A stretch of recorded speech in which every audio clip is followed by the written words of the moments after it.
इस नई लोकसभा का पहला और स्पेशल सत्र 24 जून से शुरू होगा और इससे पहले सबसे ज्यादा नजरें स्पीकर पद पर लगी हैं। स्पीकर पद के लिए पहले तो यही चर्चा थी कि बीजेपी अपने कैंडिडेट को स्पीकर बनाना चाहती है, जबकि जेडीयू और टीडीपी अपने कैंडिडेट को।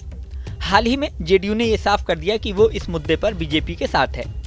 जेडीयू के साथ आने से बीजेपी ने राहत की सांस ली होगी, लेकिन विपक्षी दल यानी INDIA गठबंधन ने इस मुद्दे पर नया पेच फंसा दिया है। इंडिया गठबंधन का कहना है कि उन्हें डिप्टी स्पीकर पद दिया जाए।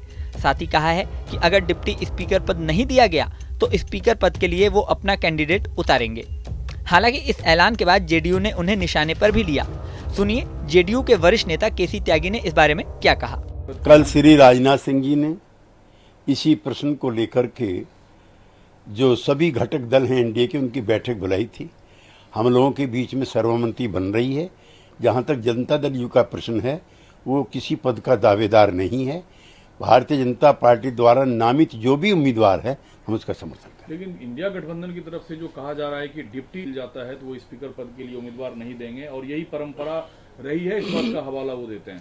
ये आदर्श परंपरा है, स्पीकर का चुनाव सर्वानुमति से हो, ताकि वो अपने पद का निर्वाह ट्रांसपेरेंट तरीके से कर सकें।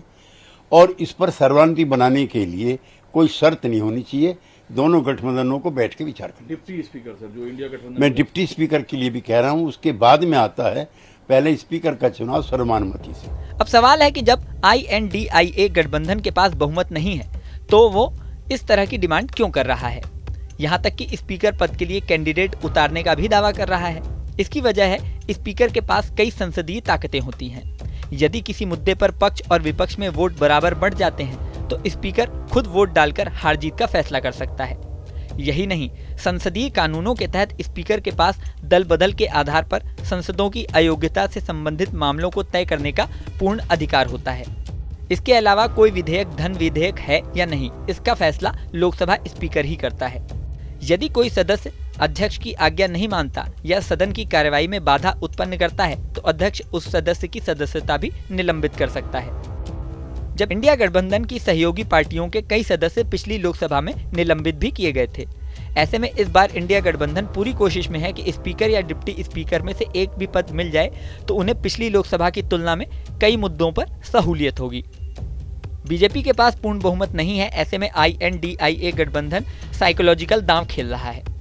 इंडिया गठबंधन ने ऐसी कोशिश की है कि दबाव बनाकर डिप्टी स्पीकर पद ले लिया जाए, क्योंकि स्पीकर पद के लिए यदि वो कैंडिडेट उतारते हैं तो बीजेपी के सहयोगी दलों को तोड़ के समीकरण अपने पक्ष में सेट किए जा सकते हैं।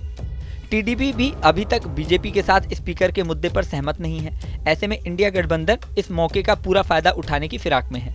अब ये दांवपेच कितने कारगर होंगे ये तो लोकसभा सत्र शुरू होने के बाद ही पता चलेगा। इस वीडियो में फिलहाल इतना ही, लेकिन जाने से पहले सबसे जरूरी बात, हमारे चैनल न्यूज नेशन को आपने सब्सक्राइब नहीं किया है तो सब्सक्राइब कर लें। इसी के साथ स्क्रीन पर दिख रहा बेल आइकन प्रेस कर दें, जिससे हमारे नए नए वीडियोस की नोटिफिकेशन आपको मिलती रहे। मिलते हैं नेक्स्ट वीडियो में, बने रहें न्यूज नेशन के साथ।